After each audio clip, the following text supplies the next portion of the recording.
It's where humans first set foot on American soil. A wild land that's been beckoning to outsiders ever since. Where lakes glisten like windows into parallel worlds. Giant creatures rise from the depths, and others thrive in its Arctic air. For centuries, thousands have been answering Alaska's call of the wild. In the 18th century, it was Russian traders seeking riches from fur. 100 years later, hopeful prospectors were hiking up a trail known as the meanest 32 miles in the world. And today, modern-day treasure seekers are arriving by helicopter to search for copper, silver, and gold. Many come to Alaska just to be left alone. Others to unlock the secrets of our warming planet, or to soar across the landscapes that they just can't find in the lower 48. But Alaska's postcard-perfect wilderness holds great danger too. It was here that a young survivalist met his fate after crossing a river of no return. And where one couple's experiment living with an apex predator came to a grisly end.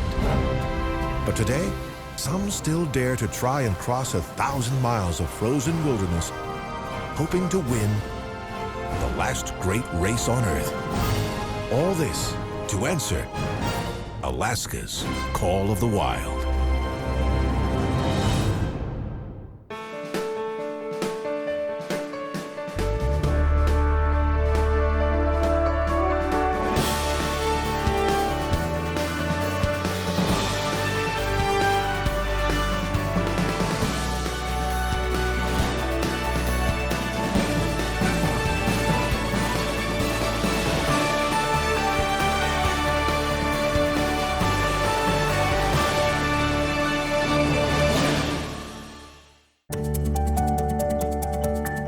Every year, Alaska's call of the wild lures a few reckless adventurers further into danger than they're ready to go. And they're not all climbing the state's snow-covered peaks. Peril often awaits those who explore Alaska's valleys too.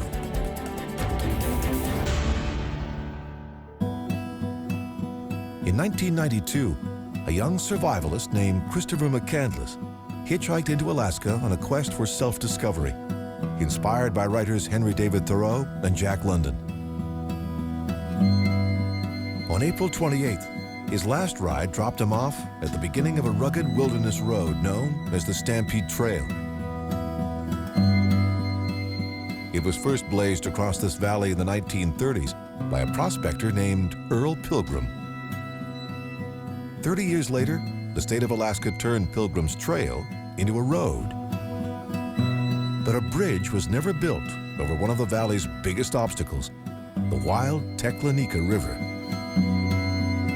When McCandless forded the Teklanika on foot that April, the water level was still low. Snow and ice in the surrounding mountains hadn't yet thawed.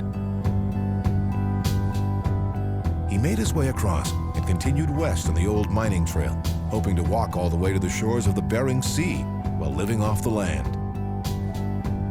But as he reached this clearing, he discovered Bus 142.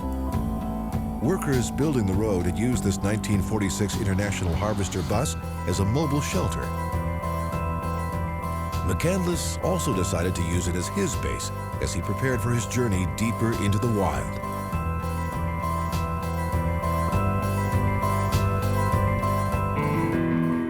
He arrived here with not much more than a few books, a 10-pound bag of rice, a gun, and 400 rounds of ammunition. Over the next few weeks, he made forays across the valley to test how far into the wilderness he was willing to go and to find food that could keep him alive. He shot and ate squirrels, porcupines, and quail, and even a moose. But when the moose meat spoiled before he could cure it, McCandless began to realize he might be in over his head. After 2 months in isolation, he decided it was time to leave. But when he headed back down the Stampede Trail, he discovered he had waited too long. Summer snowmelt had flooded the river that he had forded in the spring. The Teklanika was now a raging torrent. McCandless knew that if he waded into its dark, turbulent waters, he would be swept away to his death. So he returned to the safety of Bus 142, with no choice but to continue his experiment in wilderness survival.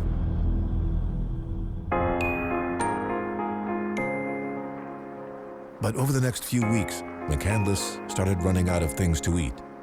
His body grew weaker and weaker. Some say he may also have been poisoned by potato seeds that he ate in his desperation to stay alive. Slowly, he began to starve to death. As he faded away, McCandless scribbled his thoughts and emotions into a diary. In brief notes about his loneliness, hunger, and growing fear of death. Extremely weak, he wrote in one of his last entries on July 30th. Much trouble just to stand up. Starving. Great jeopardy. In his final entry, McCandless wrote, "I have had a happy life, and thank the Lord, goodbye, and may God bless all." Hunters discovered his body inside Bus 142 a few weeks later. His journal was by his side. The story it told inspired Jon Krakauer's best-selling book, Into the Wild, and a movie by Sean Penn. They transformed the wayward hiker's folly into legend and turned Bus 142 into a magnet for misfits and dreamers. As many as 100 pilgrims come here some summers to see where McCandless perished. Many don't seem to realize they're risking the same fate. In 2010, a woman who had come all the way from Switzerland to visit the bus drowned in the Teklenika in the very spot where McCandless tried to cross in '92. That hasn't stopped a steady stream of curiosity seekers from making the trek to see the abandoned bus. They risk everything just to experience Alaska's call of the wild, just as others have for thousands of years. Scientists believe that the first humans to set eyes on the Alaskan wilderness arrived here as early as 20,000 years ago. They came from what's now Siberia and traveled east on foot for more than 1,000 miles across what is known as the Bering Land Bridge, or Beringia, that once linked Asia and North America. But at the end of the last ice age, the water from massive melting glaciers covered Beringia with the Bering and Chukchi Seas. Those early travelers became the first humans to explore the North American continent. Their descendants would eventually make it all the way down to the tip of South America.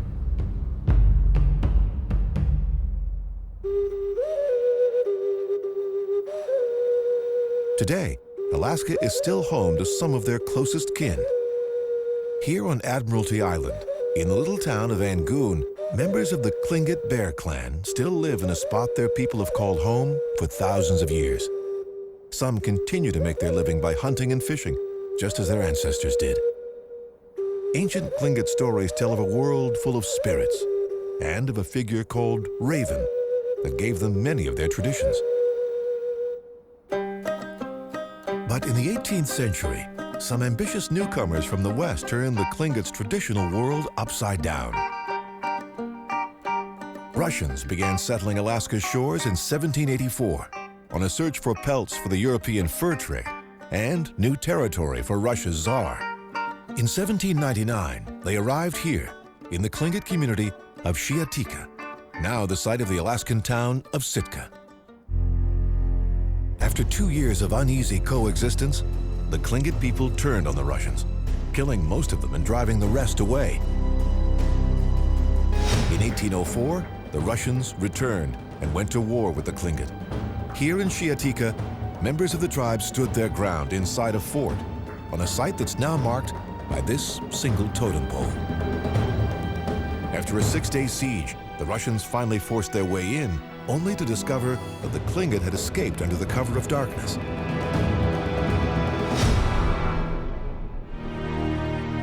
The victorious Russians renamed the Tlingit village New Archangel.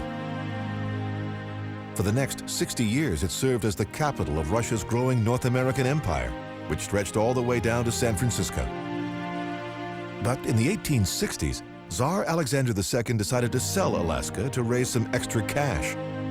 he found a buyer in U.S. Secretary of State William Seward, who agreed to purchase it sight unseen. On October 18, 1867, here in Sitka, Alaska was officially transferred to the United States. At a price of just over $7 million, it was quite a bargain, even at the time. That didn't stop critics who had never seen Alaska from dubbing it Seward's Folly. But those who'd actually been here knew the Secretary of State had made a very shrewd deal indeed. Covering more than 500,000 square miles, an area twice as large as Texas, it includes some of the wildest and most dramatic landscape in the nation. From pristine fjords, where towering mountains tumble right down to the sea, to an island where the largest brown bears on Earth gather to feast, to mile after mile of remote inland tundra, to the highest peak in North America, an icy world that only the hardiest adventurers dare to enter. It's easy to see how getting all this for just a few $1 million was likely one of the best investments the United States has ever made. Alaska has been a stunning jewel in America's crown ever since.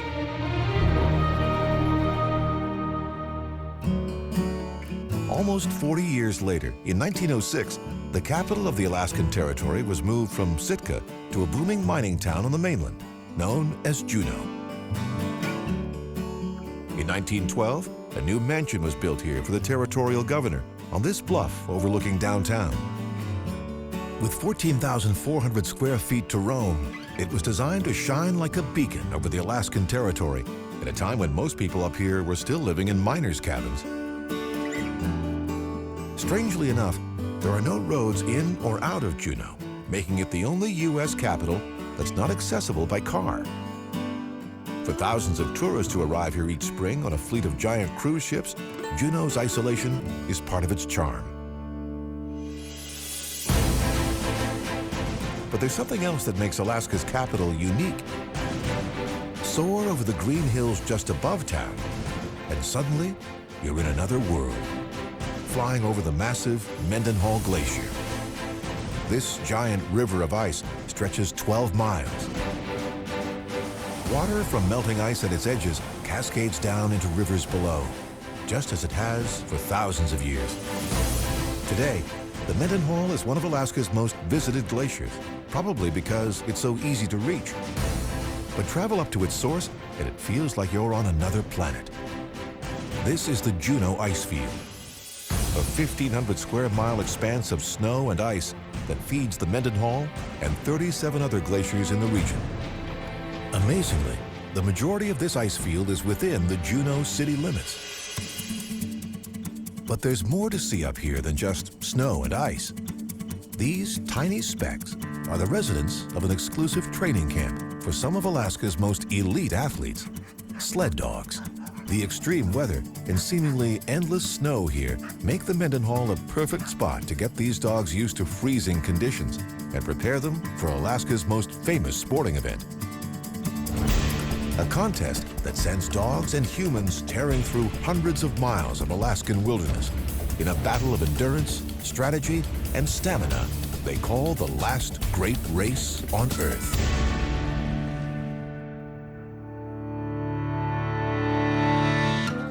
It's March 3rd, 2013, and hundreds of Alaskans and visitors from around the world are already gathering on a frozen lake northwest of Anchorage. They're here for the start of one of the most famous sporting events in the world, the Iditarod Trail Sled Dog Race. Over 60 drivers, or mushers, have signed up for this year's competition, a brutal 1,049-mile race across snow and ice. Here at the staging area, they're preparing their teams. Before they start, they have to check and double-check every part of the harness that ties the dogs to each other and to the sled. Any hint of a cut paw or sore leg will get a dog pulled from the team. But the mushers know it's better safe than sorry when it comes to the grueling test of stamina and endurance that lies ahead. By the time the dogs make it to the starting line, they're raring to go. Volunteers have to keep them steady. A lottery determines in which order the mushers start the race. Finally, the countdown is over. The race is on. Crowds cheer as the first musher of the 41st annual Iditarod heads out across the lake. For many here, this is the last chance for them to cheer the mushers on before they head into the wild. The musher starts are staggered by 2 minutes, so the dog teams don't get tangled early on the trail. Another musher heads out of the gates as rock music blares and the crowds cheer.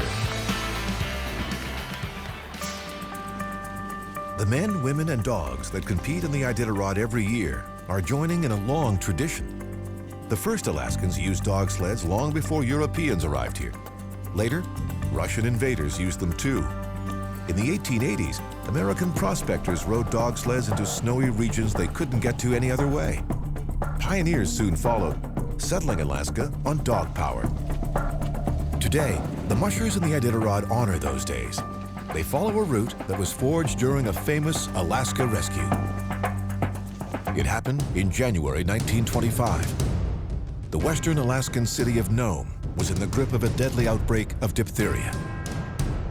Thousands of people could die unless an antitoxin serum hundreds of miles away in Anchorage could reach them in time. To get the serum there before it was too late, 20 mushers banded together to drive their dogs across Alaska's frozen wilderness in a daring relay. They managed to deliver the serum to Nome in just 127 hours, saving the people of the city and making headlines across the nation. Today, every musher who races in the Iditarod is honoring that achievement. But this race is not a relay. Each musher has to drive his or her dogs all the way to Nome. The race begins northwest of Anchorage, at Willow Lake. From there, the teams head west, up and over Rainy Pass. Then, depending on the year, the dog sleds take a southern route via Anvik or a northern route via Galena. All teams head north past the coastal town of Koyuk. And then, after racing for almost 1,000 miles, they arrive at the finish line in Nome.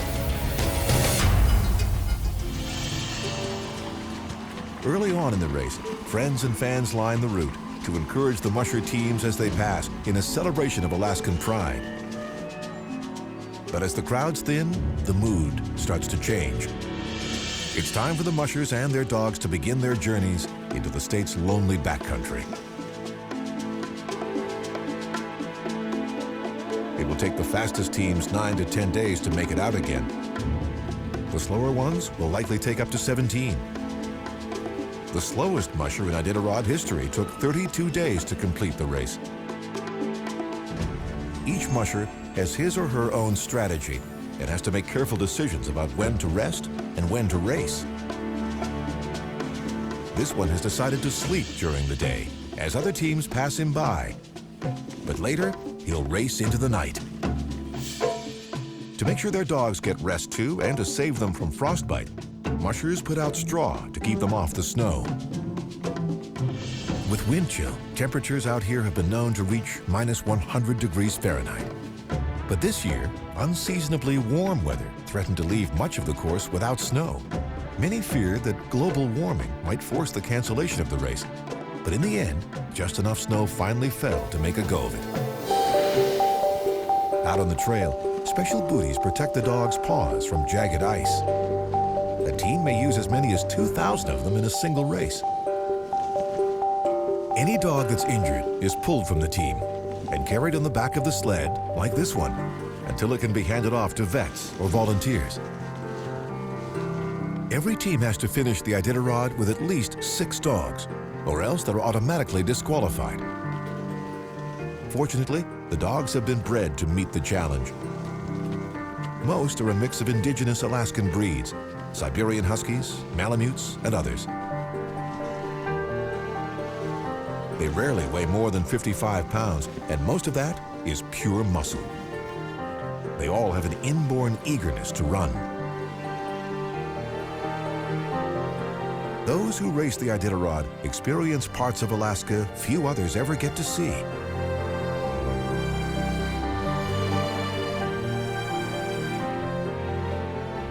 They wind through the quiet stillness of great pine forests covered in snow. They cross ice-choked rivers and discover what it's like to really be out in the wild in Alaska. They often find themselves all alone, tiny specks racing through an epic landscape.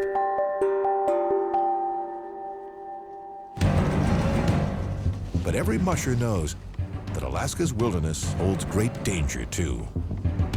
Sudden windstorms can bring blinding snow.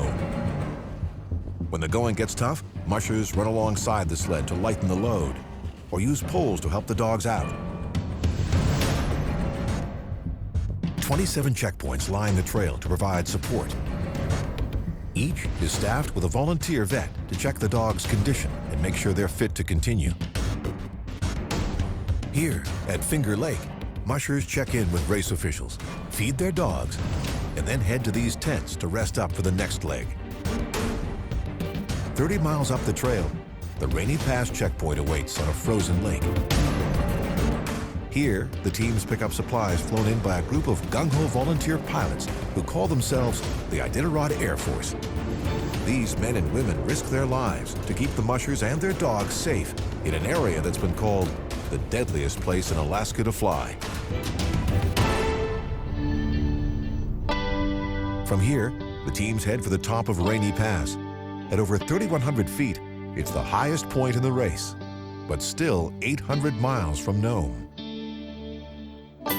The winner of this year's race was 53-year-old musher Mitch Seavey, who made it to the finish line in 9 days, 7 hours, 39 minutes, and 56 seconds, the oldest musher yet to win the race. But racing a dog sled across 1,000 miles of frozen wilderness is just one way people here in Alaska get out into the wild. Others do it by scrambling up high peaks or skiing down them. But one legendary Alaskan bush pilot created his own unique experiment in wilderness survival by building a house perched on a rocky tower right in the middle of the highest mountain range in North America. A bush pilot soars across a massive glacier flowing out of the Alaska Range. This tiny speck of a machine is saving its passengers from what would otherwise be a very long and very difficult climb across one of the coldest areas on the continent. But in the high, icy reaches of Alaska's mountains, one species has evolved to be amazingly adept at survival. Mountain goats. Here, more than 1,000 feet above Juneau, these goats are right at home, where most humans would be running for cover. Tens of thousands of years of evolution are responsible. These goats live only in the rugged mountains that stretch from the northern Rockies up through Canada and into southern Alaska. They follow the seasons up and down the slopes in search of food, shedding last year's coats when spring arrives, and then fattening themselves up for the cold of winter. Between mating seasons, males stick together in bachelor groups. The babies, or kids, arrive in late May and stay with their mothers for at least a year. Most remain high in the mountains, on steep slopes that predators like wolves have a hard time climbing. One reason mountain goats are so agile is because they have an area of soft skin in the middle of their hooves that can act like a suction cup to help keep them attached to the rocks they climb. That is, when they're not fighting with each other. This species of goat is known to be highly aggressive. One year-long study revealed that they fought or poked each other with their horns 5 times an hour on average. So not only have they learned to survive brutal cold and packs of hungry wolves, but also the injuries caused by conflicts with each other.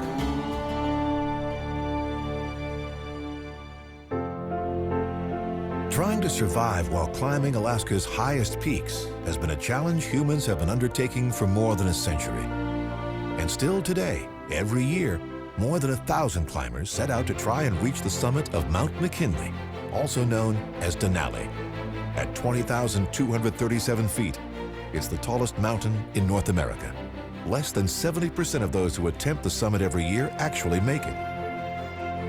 As with much of Alaska, the easiest way in and out is by plane, thanks in part to the pioneering work of a legendary bush pilot named Don Sheldon. As a young man, the Colorado native kept traveling north until his money ran out. He ended up in the tiny Alaskan town of Talkeetna, where he would spend the rest of his life. In 1955, a scientist named Bradford Washburn from Boston arrived in Talkeetna to map Mount McKinley and the surrounding mountains. The problem was, he needed a pilot who could drop him off on Denali's glaciers and work for him over the years it would take to complete the survey. It just so happened that Sheldon, who was now a pilot, had recently attached a pair of special skis to the wheels of his bush plane so he could land on snow. He offered to work with Washburn and was soon teaching himself how to land and take off on glaciers, a technique that's still used today by Sheldon's daughter, Holly, and her husband, David Lee, when they ferry climbers up to the 7,200-foot-high Denali base camp. Sheldon's skill at glacier landings enabled Washburn to conduct the first-ever survey of Mount McKinley, which took 15 years, and helped make Sheldon one of Alaska's aviation legends. In 1966, Sheldon decided to build himself a cabin high up on Denali's flanks. He chose this rugged outcropping 6,000 feet above sea level in the glacier-filled valley known as the Great Gorge.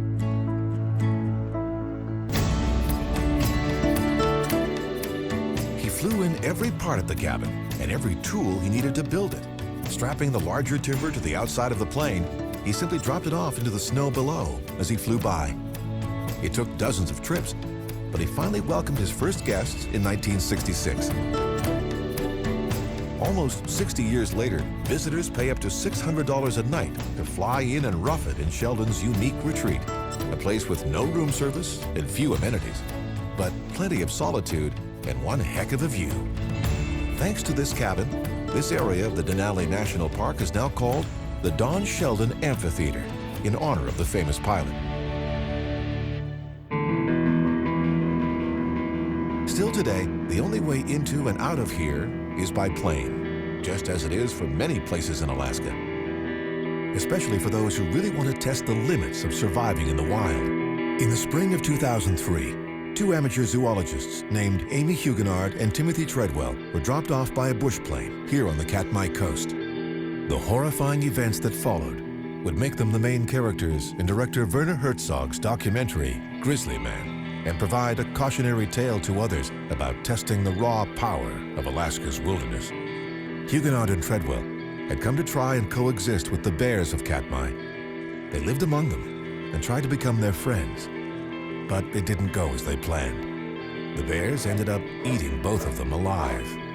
Treadwell's video camera happened to be rolling at the time and captured 6 horrifying minutes of his agonized screams.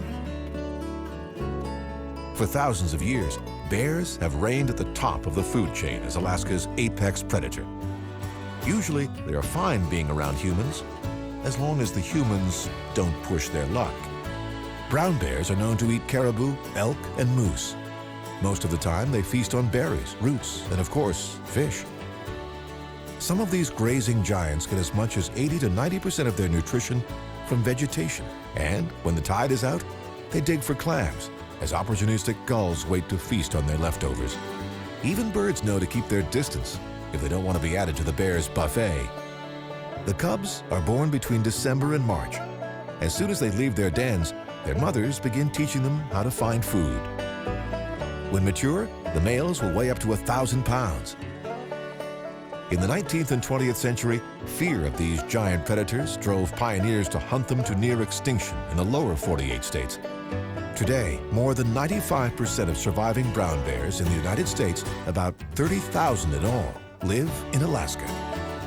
The park is dedicated to preserving this Eden for bears and humans alike. But not everyone comes to Alaska just to look at the wildlife or the views. Some come to search for buried treasure.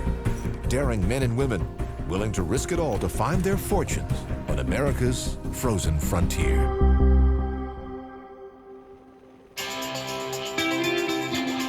Sometimes, out in Alaska's vast wilderness, the morning commute can be extreme. The pilot of this helicopter is on his way to pick up a mining executive waiting for a ride to work. Geologist Darwin Green is here to check in on an exploratory drill that's plumbing this mountainside for traces of precious metals. But to get there requires a hair-racing descent by helicopter.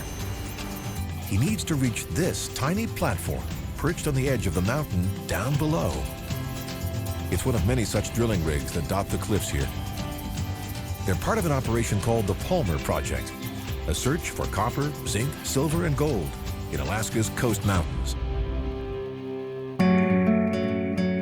It takes skilled Alaskan mountaineers to build these platforms on such steep, rocky terrain.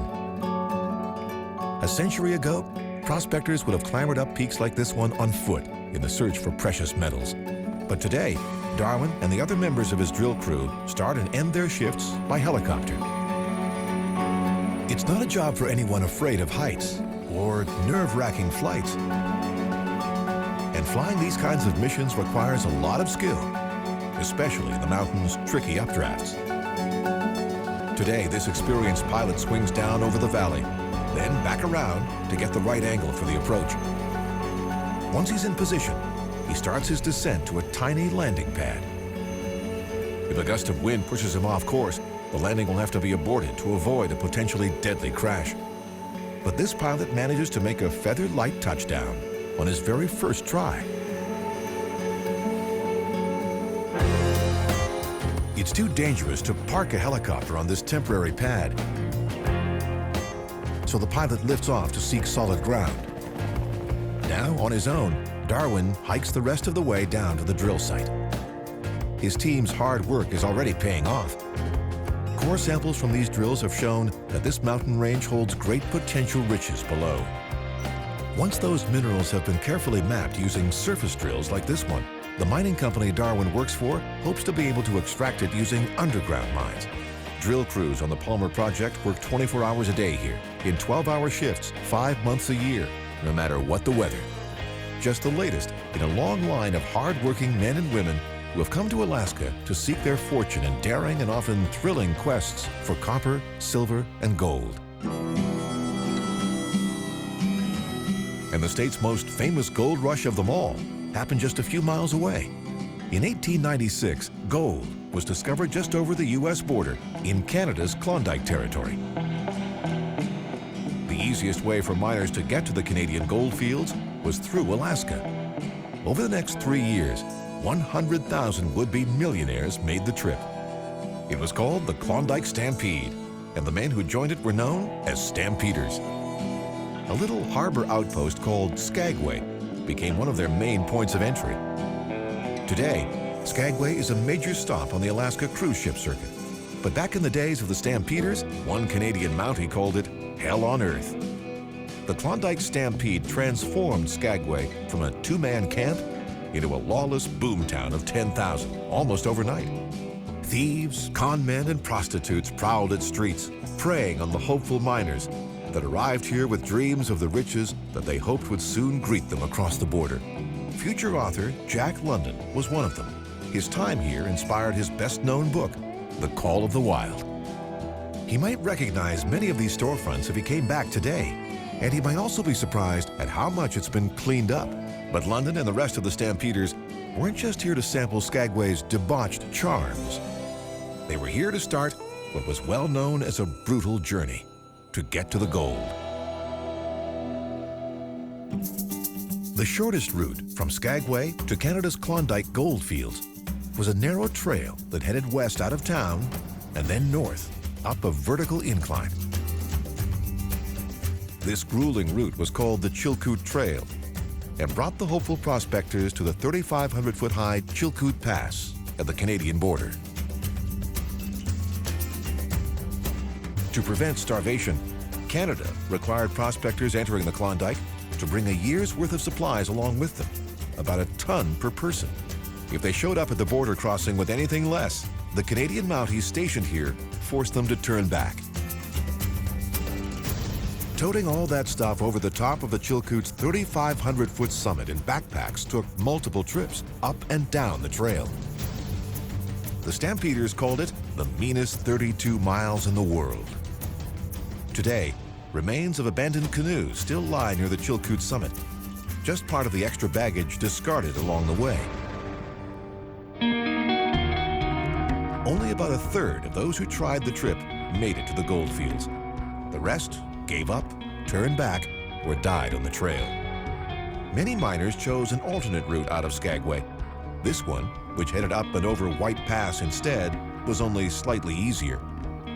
Here in this valley, pack horses, not humans, paid the greatest price. Eager, inexperienced prospectors drove the horses relentlessly, then cast them aside in places like this gulch when they became crippled or ill. Their rotting carcasses were why Jack London referred to this route as Dead Horse Trail. To ease the suffering of both man and beast, and to make a tidy profit in the process, a group of investors decided to build a railroad over White Pass in 1898. The steep slope of White Pass made it a nearly impossible project, but the potential profits drove them on. "Give me enough dynamite," one engineer bragged, "and I'll build a railroad to hell." Dazzling feats of 19th century engineering, like this steel bridge, had to be built to carry the trains across the canyons that stood in the way. But by the time the line opened in 1900, the Stampeders it was built to carry were already gone. An 1899 gold strike near Nome had sent them northwest instead. Fortunately for the railroad's investors, settlers and sightseers soon took their place. Today, the White Pass and Yukon Railroad's trains still carry nearly 400,000 tourists into the mountains every summer. And over 100 years after the Klondike Stampede, prospectors are still fanning out across Alaska's backcountry to search for gold. And few are finding something else out here too. Their 15 minutes of fame on various gold mining reality shows. But they're hardly the first ones in Alaska to have the TV cameras come knocking or move in next door. That's what happened here at the home of former Alaska Governor and Republican vice presidential candidate Sarah Palin. In 2010, unauthorized Palin biographer Joe McGinnis bought the house to the left and announced he was moving in. So Palin built a 14-foot fence to block his view. But no fences were needed on the other side after Fox News built Palin her own TV studio in this building to the right. For 3 years, it kept Ms. Palin in the spotlight, a position she seems to adore, but one a lot of other Alaskans don't envy. From its earliest days, Alaska has been a magnet for a contrary brand of outsiders looking to be left alone. Today, their 21st century heirs still resent any intrusion into their lives. Distrust of the lower 48 and its federal government thrives in this individualistic and libertarian crowd, along with conspiracy theories. In 1993, the Department of Defense selected this lonely spot, 175 miles north of Anchorage, to build its High-Frequency Active Auroral Research Program, or HAARP. Soon after, Alaska's conspiracy blogosphere exploded. The U.S. government was accused of using HAARP's array of 180 72-foot-tall silver towers for everything from disabling satellites, to causing earthquakes, to controlling the weather, to controlling mines. The DoD's promises that the array is actually being used for a benign study of the outer atmosphere did little to stop the chatter, even though it's not the first time space-minded scientists have been drawn to Alaska's unique environment or its unique position on the Earth.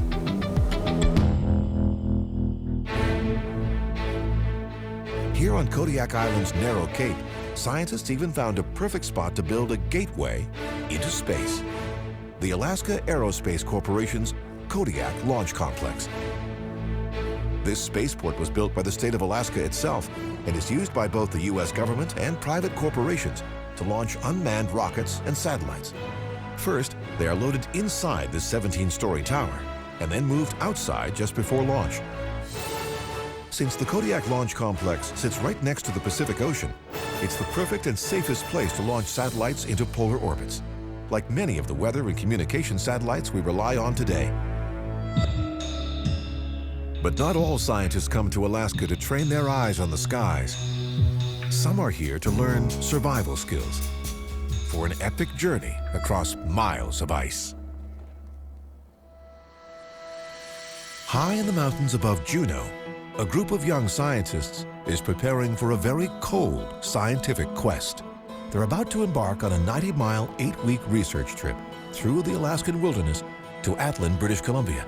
But they're going to get there on skis by crossing the Juneau ice field. Since 1948, the Juneau Ice Field Research Program has been sending young scientists like these out onto the ice. They're here to pursue wilderness studies in fields such as geology, climatology, biology, and glaciology.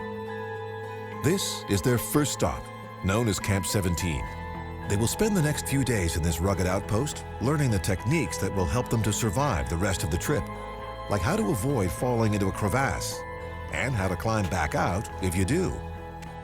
Out here, teamwork and strong arms are the key to survival. Once they finish learning the ropes, these hardy apprentice researchers will move on across the ice field. They'll join the ranks of thousands of other adventurous scientists drawn to Alaska over the years, eager to explore and understand the state's wonders. From high in the mountains to sea level, and even below. Southeastern Alaska's rugged coastline, with its mix of mountain, ocean, and shore, has long been a favorite destination for researchers from around the globe.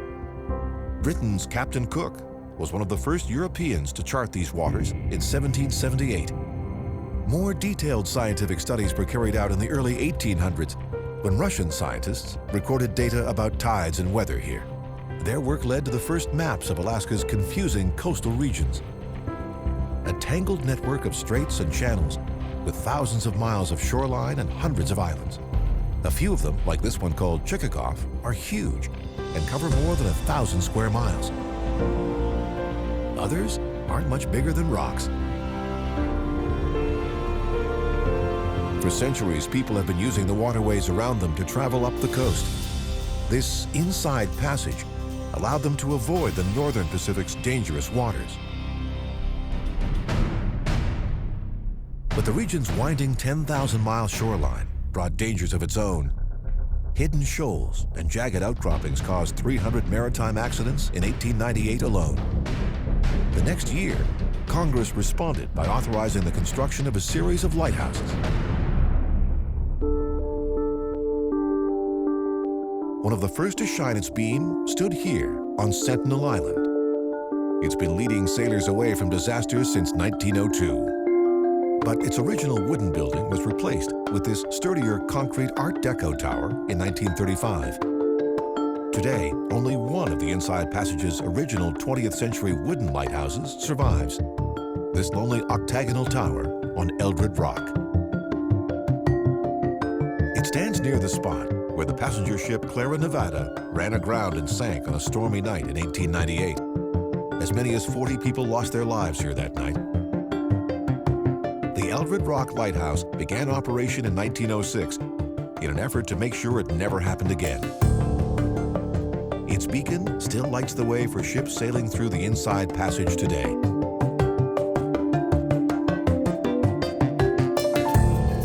Up to a fifth of those are cruise ships, 450 in the summer of 2012 alone. Hundreds of passages by tankers, barges, and fishing boats help add to the total. But no ships make more journeys along Alaska's southern coast or play a more vital role here than the ferries they call the Blue Canoes. For many rural residents, they provide the only dependable link to the outside world. Private operators ran the first ferries here until the territory bought them in 1951. After statehood, a new federal law transformed these waters into the Alaska Marine Highway, qualifying the now state-owned ferries for federal support. That support keeps the ships chugging along from Bellingham, Washington to the tip of the Aleutian Peninsula and back, 3,500 miles each way. They carry 312,000 passengers and 98,000 vehicles in an average year. Cabins are available, but a lot of travelers prefer the view from the ferry's upper deck. From here, they can watch the spectacular scenery go by, and look for signs of the birds, fish, and marine mammals that call the Inside Passage home.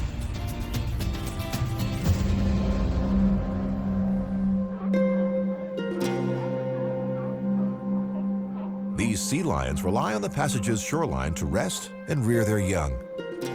They also depend on its water for food. A male can grow up to 2,500 pounds and rule over private domains where he awaits the arrival of 750-pound females willing to mate, if he's lucky. This fortunate bull's harem can barely squeeze onto his tiny beach.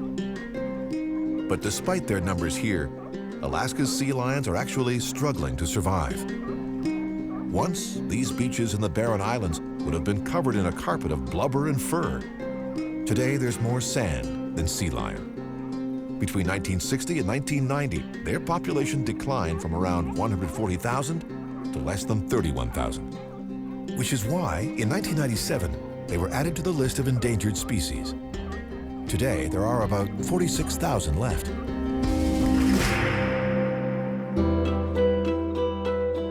Farther from shore, the still waters of the Inside Passage hide another species on the endangered list, humpback whales. Gliding below the quiet surface, where they can stay for up to a half an hour at a time, they reveal their presence only when they come up for air. Humpbacks are part-time residents in these waters.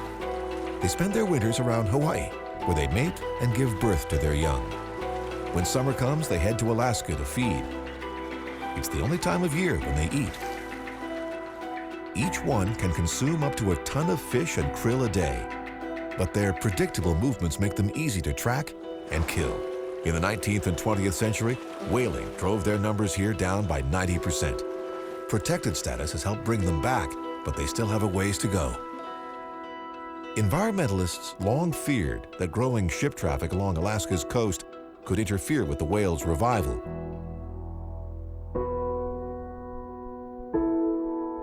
On March 24, 1989, their worst fears came true when a huge oil tanker called the Exxon Valdez ran aground on a reef here in Prince William Sound, where this buoy marks the spot. The impact tore a hole in the ship's hull. Up to 11 million gallons of crude oil poured out. It's been called one of the worst human-caused environmental disasters in history, but it was hardly unexpected. Environmentalists had warned of this kind of event for years, ever since the 1977 opening of the Trans-Alaska Pipeline. The 48-inch pipe carries crude oil south from Alaska's Prudhoe Bay. It's specially built to be earthquake-resistant. The pipeline itself is not bolted to its supports. Instead, it rests on sliders. If the earth starts to rumble, the pipeline is designed to slide side to side and literally wiggle like a giant snake, instead of cracking and spilling its cargo of crude. The Trans-Alaska Pipeline runs for 800 miles across the state. Up to 15% of the United States domestic oil production flows through it every year and into these tanks at the marine terminal at Valdez in Prince William Sound, Alaska's northernmost ice-free harbor. From here, the oil is loaded onto giant tanker ships. Just after midnight on March 24, 1989, the Exxon Valdez left the terminal, passed this buoy at the mouth of the harbor, and headed out into Prince William Sound with a full load of crude when it suddenly ran aground. It was the largest oil spill in U.S. history at the time. Environmentalists on the scene predicted Prince William Sound would never be the same. 25 years and a $2.5 billion cleanup later, they've been proved right. Things look great on the surface here, but oil still lurks under almost every rock. Some areas are still as toxic as they were right after the spill. They may stay that way for hundreds of years, but that doesn't mean the cleanup efforts have all been in vain. Without them, things here would be much worse.